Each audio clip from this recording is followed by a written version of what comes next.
Hi, Pete. It's me again.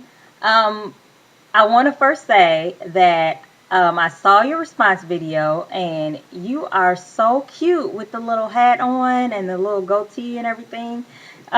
Really nice. And you just seemed a whole lot just in a lot better mood and in a lot better place. But you did give me some more information about what's going on in your relationship, and hopefully I can help you a little bit. Um, so I figured I would tell you a story about me being in high school. So here we go. Might be a long story. I'm going to try to make it as short as possible. Um, in high school, I liked two guys. So we'll call one Rico and the other one Bernie. So I liked Rico and Bernie. Met them around the same time. Got to know Bernie first. And then a little bit later got to know Rico a lot better. So I liked both guys a whole lot. But I liked Rico more. But circumstances happened. And he ended up, I guess there was another girl that pursued him a little bit harder than I did. And so he chose to go with her because he thought that maybe I didn't like him.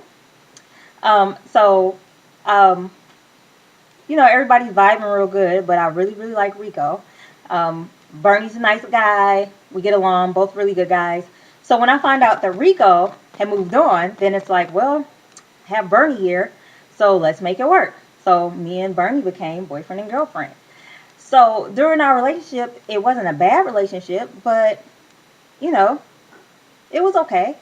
And then one day I find out that Rico likes me and that the circumstances surrounding the fact why he chose the other girl was because of rumors in school, some that Bernie spread, some just, being in high school and not being able to communicate effectively. So found out that he would have chosen me over his current girlfriend had he known that I liked him. So, of course, the first chance Bernie messed up, I cut it off. Like, oh, you don't like me, you da da da. Cut it off with Bernie and got with Rico. Okay? Long story short, Bernie really liked me.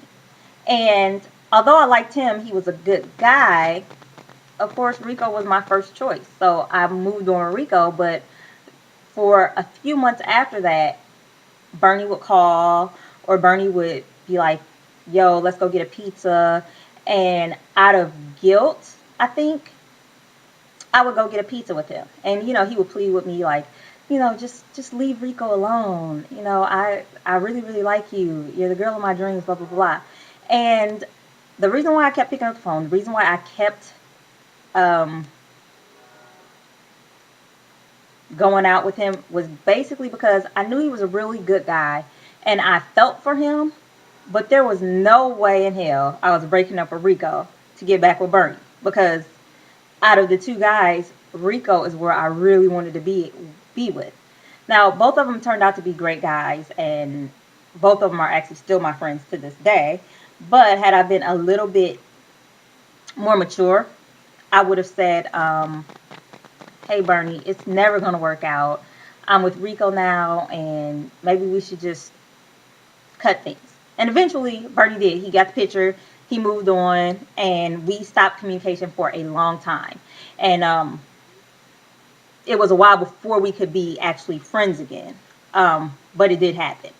So I'm saying all of this to say is that the chick that you're messing with, I know that you love her, but she's still on high school games. Um, you're a nice guy and you're a great catch. And she knows that, and there's either one or two reasons why she's keeping you around. Either one, because she feels bad, or two, because she's making sure that she has a plan B.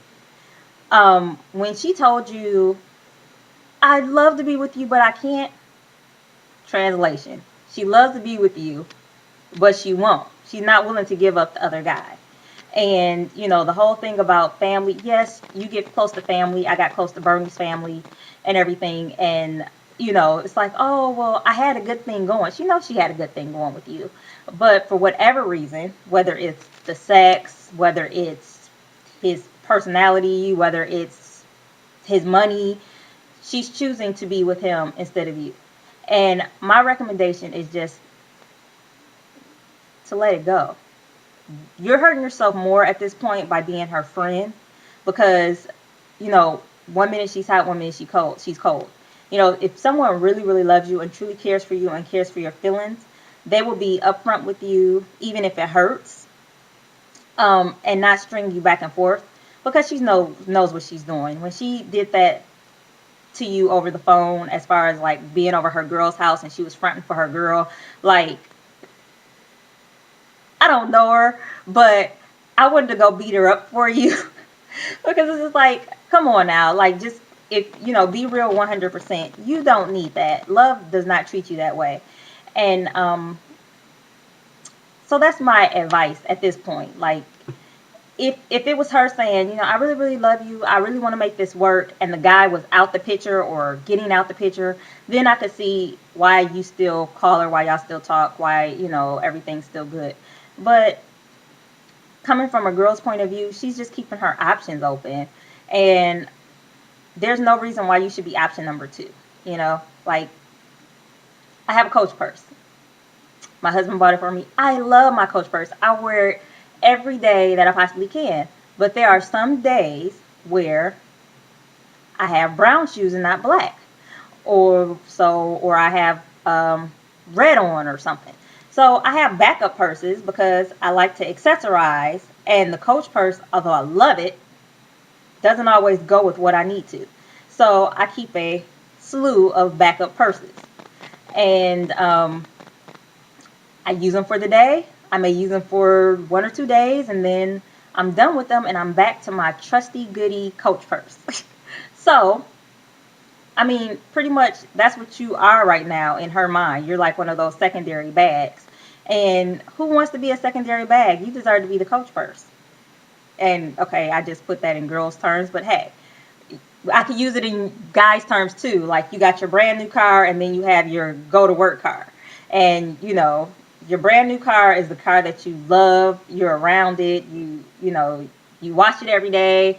And then you have your go-to-work car, which you use to lug stuff around and basically to go to work. It's not your favorite car. It's just the car that gets you to A and B.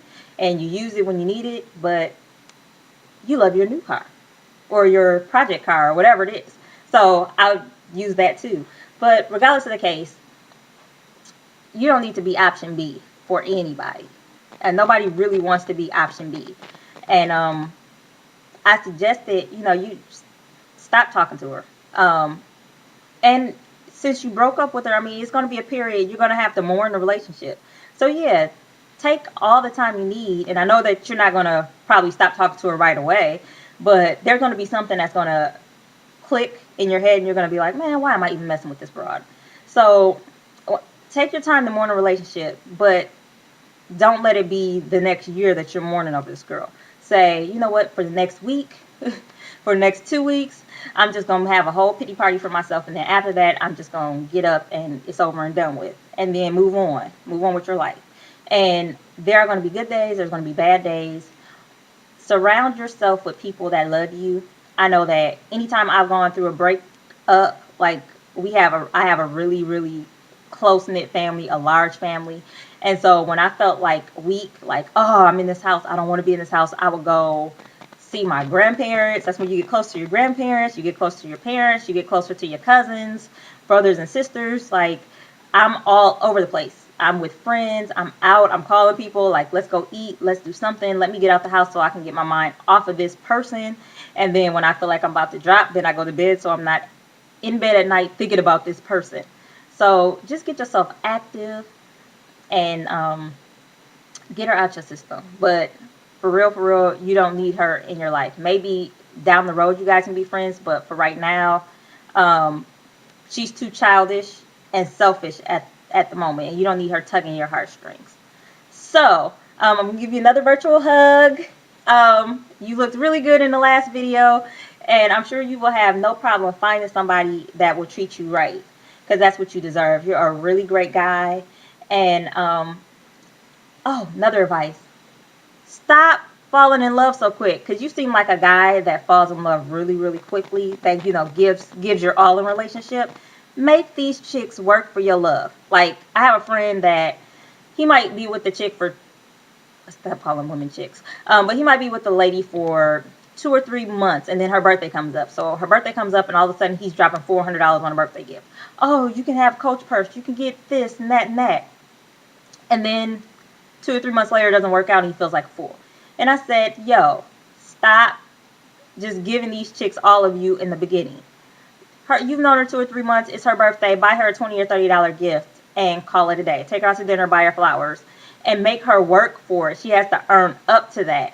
So she has to earn up to your love. Don't give them everything at once, because then, you know, sometimes we take your kindness for weakness. Everybody needs to earn your love at some point. So make them earn it. Don't give it all the way.